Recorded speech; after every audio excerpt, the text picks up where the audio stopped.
Hi everyone, it's Margaret here with 60 and Me. For the last 10 years, every Sunday I sit down and do my videos. I record my videos for the next week and maybe the following week. And I feel really ill today. I've got a very bad cold and chest infection. I'm taking antibiotics and I'm doing my best to, just to keep going. And today I really honestly don't have a very good voice and I don't know how long I can last with a conversation, but I wanted to try. So there was a couple of articles that I was going to record that just seemed like important ones. So this one is about storytelling, and I really believe that women in over 60 are great storytellers. We may not think that we are. You may not think that you're a good storyteller, that you have anything to share, but I guarantee you that you do.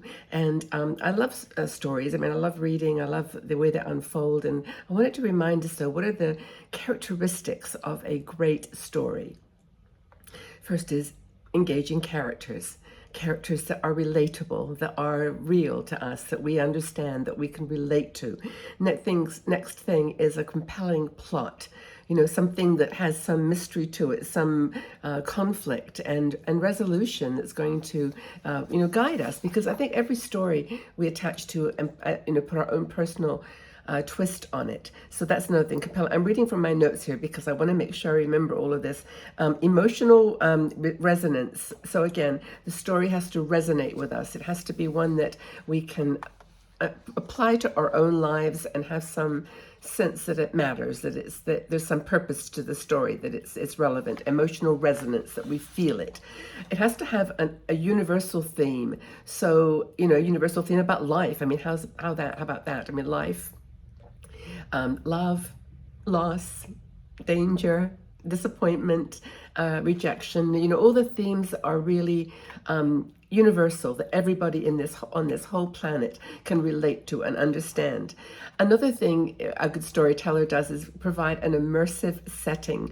So the story has to have a background, like it has to be in a location, or it has to be in a place that's familiar, or in a time that is understandable. So it has to be descriptive, colorful, with scenery that you can see in your mind because you're reading words or you're hearing words. How can you put a color to the theme, to the place, to the theme, or sounds or senses? All the senses have to be kind of related in this storytelling. And the reason I'm going through these basics of what a story is, and as I'm doing it, I'm thinking, yes, older women have all of these characteristics. We can tell stories because we can do this. We are mature enough and we are experienced enough in life.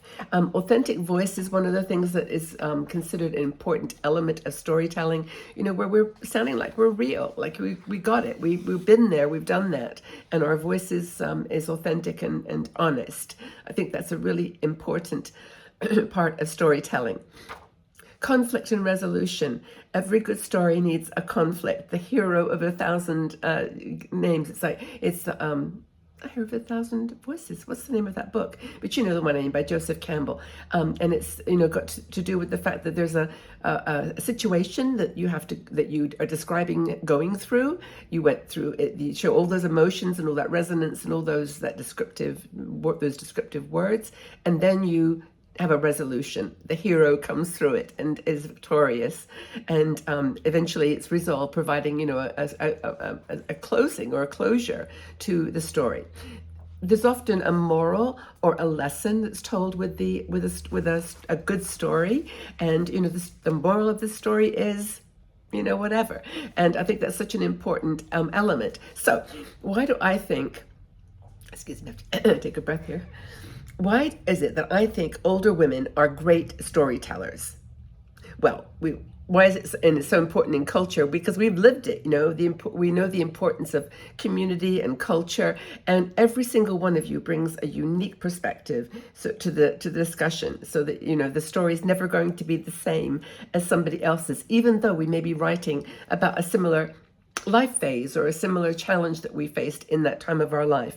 So we have historical perspective. which I think, you know, I'm not saying like the, oh, woe is me, you know, I went through this when I was younger and it's never going to be the same for anybody else. We know it is. We know that the times now are really tough. I think the stories that are going to be told about this time are going to be as powerful as the ones that we could tell. But I wrote down a few of the things. I've got my glasses here somewhere, which I'm going to need to read these, that, you know, that we've lived through. And I mean, maybe you don't even need to look at my notes because I remember so many of them. They were so much a part of my life. The Cuban Missile Crisis. Think about politics. The Civil Rights Movement. The feminist movement. We were there from the beginning of it almost. Well, no, that's not true, but you know, we were like vanguards in the area. The fall of the Berlin Wall. The Vietnam War. Many of us lived through that and had friends and family who were very involved in that. The digital revolution. Technology. I was definitely a part of that when I worked at Microsoft, and the whole idea of globalization and you know, the world shrinking as places became more accessible and the world just became a smaller place. Of course, there's environmental awareness that you know, really took a sharper perspective, a sharper view, you know, as we got older and we lived into it. So the environmental situation, you know, shifts in family dynamics, you know, families just not having the same dynamic as we were used to in our lives. You know, the whole thing of women working at home and two people working, children without parents in the home, all kinds of family and social dynamics that took place during our lives. And of course, the normalization, well, the beginning of the normalization of mental health, a realization that a lot of people are struggling and that our stories can sometimes help them because we also felt those things. We didn't have the, you know, the framework maybe or the tools or the vehicles for talking about it, but we know that a lot of the stories we can write about are related to the challenges that people are facing today. Excuse me, I have to get a tissue. Oh my goodness. Anybody else dealing with colds at the moment? It's crazy. I'm sorry, but this is probably not the most appropriate video to do, but I don't care. We're going to carry on because why not? So we can tell stories about our family. We can tell stories about our relationships. We can tell stories about our career. Think about all the cool things that you did. What was your first job? I mean, the things that we did now that are automated or, you know, I mean, I think everybody just about was a waitress. Everybody worked in an office somewhere, and, you know, on the journey to whatever else we decided to do. And there are some amazing women out there. You know who you are, all of you, but many who did things that were really revolutionary at the time, you know, radical things, took jobs in careers and areas that were very, very unique. So social justice and activism, we can write about how we stood up for certain things that we believed in and how they came about to change.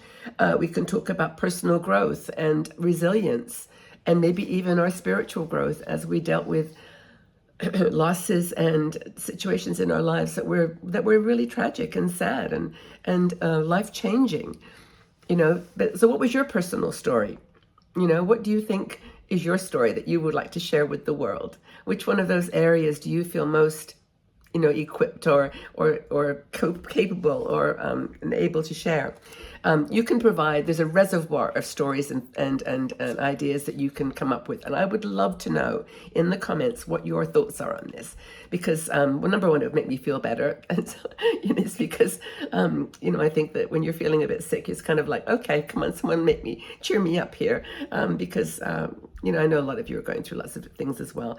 But I think we can weave together, you know, complex stories and complex resolutions to those stories.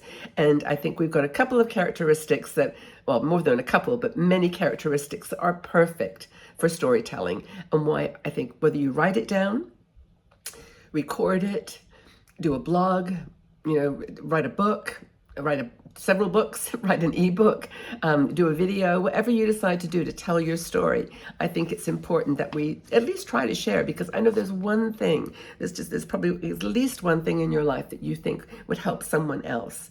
Just that word of wisdom that, and it could just be a short story, it could be a deck of cards, it could be just anything that you put it all down on. We have empathy, we have kindness. I don't think there's a group that I know anyway, as an online social media group that's as kind as 60 and Me.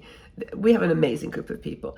We have people in our group who have They're realistic about situations. They're dealing with medical issues. They've dealt with loss in their lives. So they've got this kind of realism. And they've also got a resilience. And this resilience, I think, is what makes our stories good, is that we had a tough time sometimes. We bounce back. We've also got, I think, some kind of radical honesty. There's nothing to lose now. You know, you're 65, 70, what's to lose? What's to lose in explaining the truth? What are people going to say? Doesn't matter. But for you, it might make all the difference in the world. So I want you to consider that. You are the hero. You are the hero of your story, and I would love you to share it with us here at 60andMe. You know, you can always, I don't know, I was going to say, we should probably write letters to each other and just share our stories, and we've got a team of bloggers who do just that. But if you have got any outlets for yours that you'd like to share, if you published your work somewhere else, or you've got a book or something that you'd like to share with us, please do that, okay? I really, honestly, with all my heart, appreciate your time today. I hope that this has been a good chat about storytelling, and that you have come to the same conclusion as me, that women in our community, the older women in this world, are the best storytellers ever. We've got the skills, we've got the stories, we've got the heart and the kindness in us to share. Okay, everybody, well, take very, very good care of yourselves. I hope that you're feeling well too, and I'll speak to you again very soon. But sending you lots and lots of love. Take care.